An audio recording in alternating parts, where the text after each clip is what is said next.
Let's go live now to Professor Pat McGorry, former Australian of the Year, founder of Orygen Mental Health Services and Headspace. Professor McGorry, you're a signatory to this call for an increase in JobSeeker. Why do you think it's so important? Well, I think even listening to the Prime Minister and the Treasurer, no one's disagreeing with the need for this. So it's just a matter of budget priorities, but it's obvious. I mean, people can't survive on the current rate, and I absolutely support Senator Pocock and my friend Jenny Macklin, who chaired the committee in advocating for this. And it's obviously got a significant link with mental health, and it's not just young people or youth mental health that's affected here. I think, as one of the speakers said, middle-aged women are increasingly sort of vulnerable because of this. I suppose the fact that this is way under what people need to survive. So I think it's a bit of a no-brainer, really.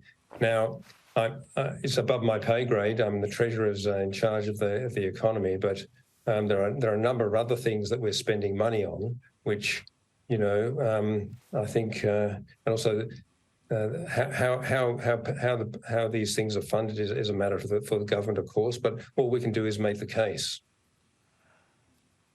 Indeed. Well, it's certainly an effective letter and contribution today with all those advocates, including yourself, out there and arguing the case for that increase. Let's see what happens in the budget under a fortnight away now. I've got to ask you, these disturbing numbers out of Victoria on teenage mental health or mental ill health, and tragically the number of suicides has been on the rise, Pat.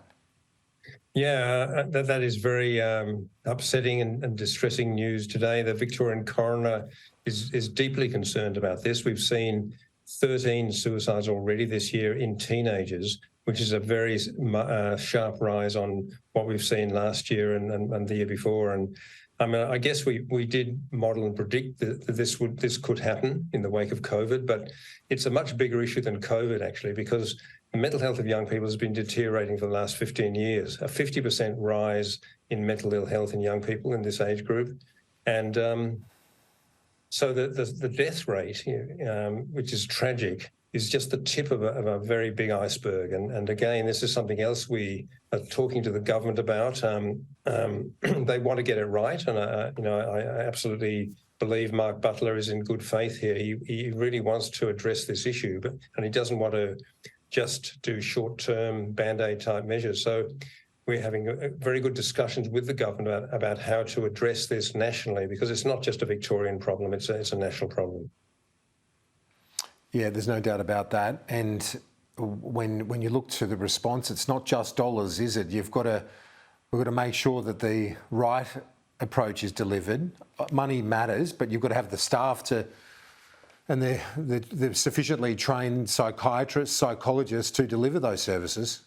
Yeah, workforce is absolutely crucial. So is money, but as you say, they're the petrol that you put into the machine. The machine's got to be designed correctly, and that's where we need the help of young people and families to make sure that it's fit for purpose. So Mark Butler's right to take time to get it right, but action has to be taken. And also, we have to understand the causes of this rise in mental illness in young people. And the Victorian government has also shown leadership in this space too by establishing the Royal Commission and funding the reforms. But the reforms have sludged up. They're too slow. We have to move faster in the Victorian context. And I think we've also seen, I've talked to you about this before, Kieran, that Headspace was our major flagship program, but Headspace is struggling because we've lost a third of our workforce over the last 3 or 4 years. They've migrated into other parts of the health sector. They're not working in Headspace anymore. We've lost a third of the staff. So at the worst possible time, we're down on numbers and capacity. So this is something that we really must address as a nation. Yeah, there's no doubt about that. And we thank you for your time and your advocacy, as always. We'll talk to you soon, Professor Pat McGorry. And if anyone watching needs help or knows someone who needs help, please call Lifeline. That's on 13 11 14. That's 13 11 14 for Lifeline.